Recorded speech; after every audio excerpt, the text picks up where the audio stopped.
Ini menurut ICW. Partai yang Bapak pimpin termasuk yang paling banyak mencalonkan mantan koruptor atau mantan napi korupsi. Yang saya tahu, caleg itu yang tanda tangan ada ketua umumnya. Berarti Pak Prabowo yang tanda tangan. Bagaimana Bapak menjelaskan mengenai ini? Baik, itu mungkin ICW, tapi saya sendiri belum dapat itu laporan itu. Ya, dan benar-benar itu juga saya kira sangat subjektif. Ya, saya tidak setuju itu. Saya seleksi caleg-caleg tersebut. Kalau ada bukti juga silakan laporkan kepada kami gitu. Kita tahan, para pendukung kita Dan tahan. begini Pak, begini. Ada juga kadang-kadang ya tuduhan-tuduhan korupsi yang korupsinya itu ya menerima THR seluruh DPRD-nya semuanya lintas partai Pak. Kalau kita sekarang cek di kejaksaan, boleh kita bandingkan berapa orang yang sekarang sudah menunggu masuk KPK ataupun sudah di dalam penjara. Kita bisa cek. Saya kira janganlah kita saling menuduh soal partai kita masing-masing ya. Saya jamin Partai Gerindra akan melawan korupsi sampai ke akar-akarnya. Kalau ada anggota Gerindra yang korupsi, saya yang akan masukin ke penjara sendiri. Mohon maaf Pak Prabowo, jadi yang saya maksud tadi adalah mantan koruptor atau mantan napi korupsi yang Bapak calonkan sebagai caleg. Itu ada, ICW memberikan data itu jelas sekali. Ada 6 yang Bapak calonkan. Dan yang tanda tangan dalam pencalekan itu adalah ketua umumnya dan sekjen. Artinya Bapak tanda tangan. Pak, boleh jawab? Tidak boleh. Sebentar. Apakah waktunya sudah selesai untuk bertanya, untuk memberikan tanggapan? Sebentar. Sebentar. Kita tahan. Kita boleh tepuk tangan dulu, waktunya di freeze.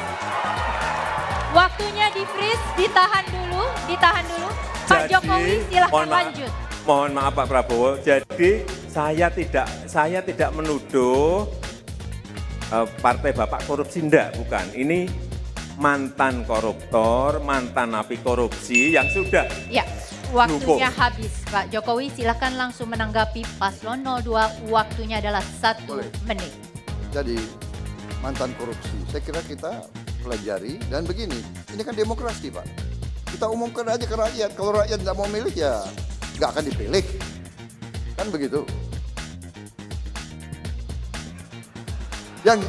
Yang jelas Pak, kalau kasus itu sudah melalui proses, dia sudah dihukum dan kalau memang hukum mengizinkan, kalau dia masih dianggap masih bisa dan rakyat menghendaki dia, karena dia punya kelebihan-kelebihan lain, mungkin korupsinya juga nggak seberapa, mungkin dia kena, mungkin dia begini, kalau curi ayam benar itu salah, tapi kalau merugikan rakyat triliunan, itu saya kira yang harus kita habiskan di Indonesia ini.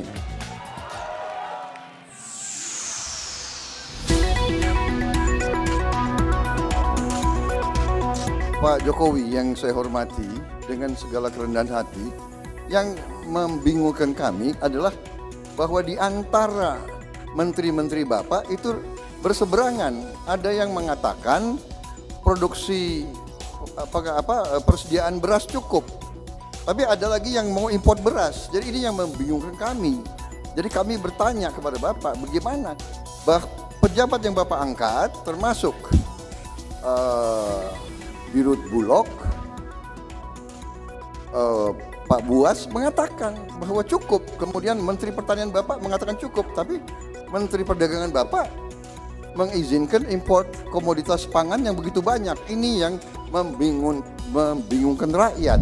Ya, kalau ada perbedaan seperti itu, saya kira dalam dinamika sebuah di rapat-rapat saya persilahkan kok. Menteri-menteri itu saling debat, saya persilahkan, saya dengarkan. Ada yang mau tidak import, ada yang mau import, tetapi kalau sudah diputuskan, ya memang harus dijalankan. Bahwa kalau menteri sama semuanya malah nggak, menurut saya malah nggak bagus. Tidak ada saling kontrol, tidak ada saling ngecek, tidak ada saling mengawasi. Penting sekali sekarang ini, tidak usah menteri itu harus sama semuanya, berbeda nggak apa-apa. Debat di rapat saya persilahkan kok, nggak ada masalah. Nanti kalau sudah rampung debatnya, baru saya putuskan impor atau tidak, baru kita putuskan.